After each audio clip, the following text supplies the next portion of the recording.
Welcome to Democracy Now!, democracynow.org, The Quarantine Report. I'm Amy Goodman. In Minneapolis, opening statements begin today in the trial of former police officer Derek Chauvin, who killed George Floyd last May by kneeling on his neck for over 9 minutes.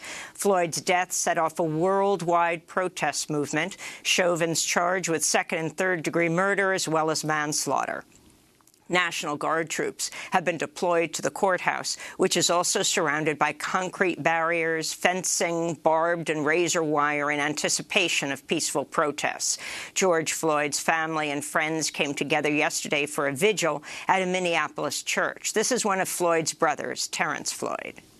We're asking the system for the justice, but this gathering we're doing right now is what's needed. We're going to take not one knee, but both knees. Get down, and we're going to ask God for the justice, because our justice can't compare to his. In international news, in Burma, human rights groups say at least 114 people, including children, were killed Saturday as soldiers opened fire on civilians protesting against military rule in dozens of cities and towns across the country. It was the deadliest crackdown yet on protests demanding a reversal of the February 1st coup, which toppled Burma's democratically elected civilian government.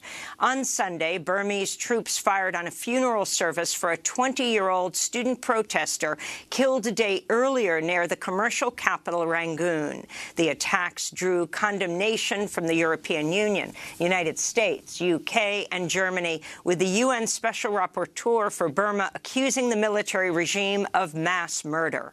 Meanwhile, an estimated 3,000 people have fled southeastern Burma into Thailand after the Burmese military bombed areas controlled by the Karen ethnic minority group. At least 459 people, including at least 35 children, have been killed since the start of the protests against the coup.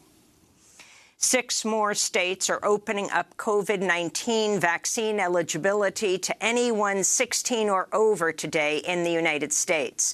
Kansas, Louisiana, North Dakota, Ohio, Oklahoma, and Texas.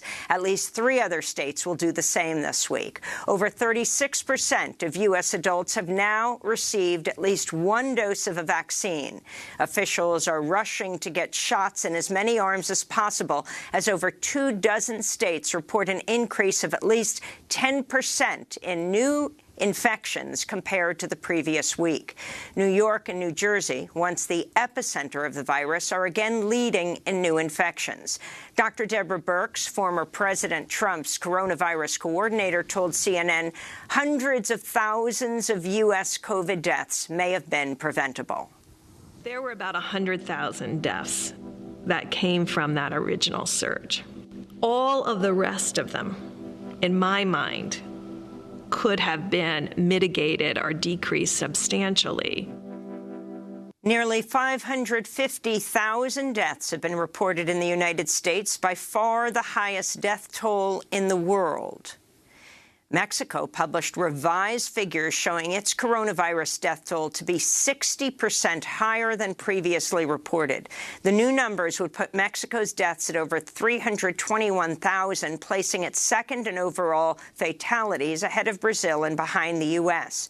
Chile has imposed strict new lockdowns affecting 80% of the population amidst a major wave of cases. This despite Chile having one of the world's highest rates of vaccination.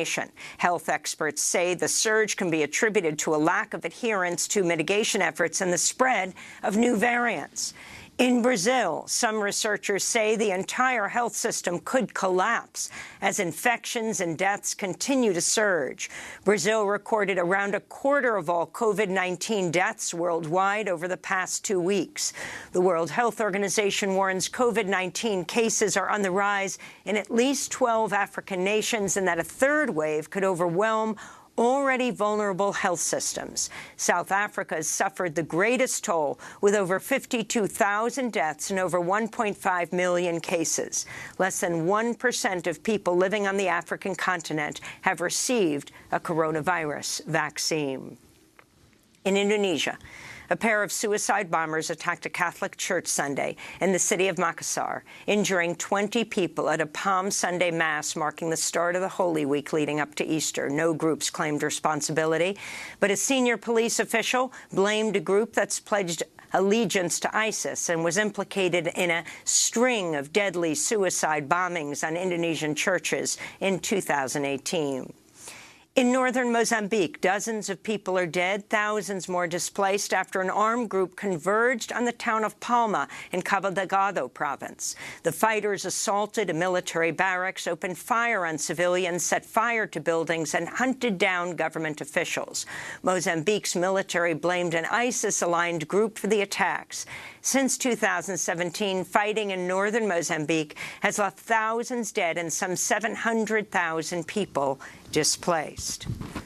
Iran and China have signed an economic and security cooperation deal that will see China invest $400 billion in Iran over the next quarter century in exchange for regular deliveries of oil. The two nations will also set up an Iranian-Chinese bank that will help Iran circumvent U.S. sanctions that have largely cut it off from the global banking systems.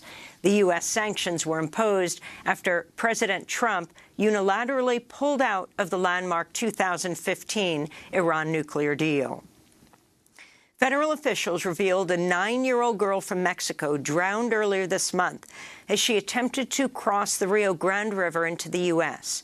The girl's mother, who's Guatemalan, and her 3-year-old brother were also found unresponsive but were able to be resuscitated. This comes as more than 18,000 unaccompanied migrant children are now in U.S. custody, according to the latest figures. Over 5,000 of those are in customs and border protection facilities, which are not equipped to care for children. Today is the deadline for mail-in ballots, as nearly 6,000 Amazon workers in Bessemer, Alabama, decide whether to form the company's first union. A yes vote could be a watershed moment for the U.S. labor movement. On Friday, Senator Bernie Sanders traveled to Bessemer. Your message to people all over this country is stand up and fight back. You're going to do it here. We can do it all over this country. We'll have more on this, as well as Derek Chauvin's trial, later in the broadcast with professor, historian, and author Robin Kelly. In healthcare news, Bernie Sanders, who chairs the Senate Budget Committee, is pushing to lower Medicare eligibility from 65 to 55 years old, as well as expand the program to cover dental work, vision, and hearing aids. The move would be included as part of Democrats' upcoming economic recovery plan. Tennessee has become the third state this month to impose new laws attacking transgender student athletes, alongside Mississippi and Arkansas. Republican Governor Bill Lee signed the legislation Friday, which forces trans students to show legal documents revealing the sex they were assigned at birth in order to participate in middle and high school sports. 28 states across the country are voting on anti-trans bills this year. Trans advocates have launched a Transgender Week of Action ahead of International Trans Day of Visibility this Wednesday. A warning to our audience, the next story contains references to sexual violence. The Minnesota Supreme Court unanimously overturned a man's rape conviction, ruling he cannot be found guilty because the woman who accused him had voluntarily consumed alcohol before the rape. At the center of the ruling is a Minnesota law that states a person is only considered mentally incapacitated and unable to consent to sex if they've been given alcohol or other substances against their will. Sexual assault survivors and advocates say the ruling demonstrates the urgent need to update state laws. Renowned forensic psychiatrist Dr. Bandy Lee is suing Yale University after they terminated her employment following a complaint by Trump attorney Alan Dershowitz over one of her tweets from last year. The tweet said Trump supporters suffered a shared psychosis and suggested Dershowitz had, quote, wholly taken on Trump's symptoms by contagion. Yale University said Dr. Lee violated the American Psychiatric Association's Goldwater rule, which says it's unethical to comment on a public figure's mental faculties without medical examination. Many psychiatrists, including Dr. Lee, have likened the rule to a gag order. She has frequently spoken out against Donald Trump's mental health, citing her civic duty to warn the public of potential dangers. She spoke to Democracy Now! About her lawsuit against Yale. Yale dismissed me after 17 years.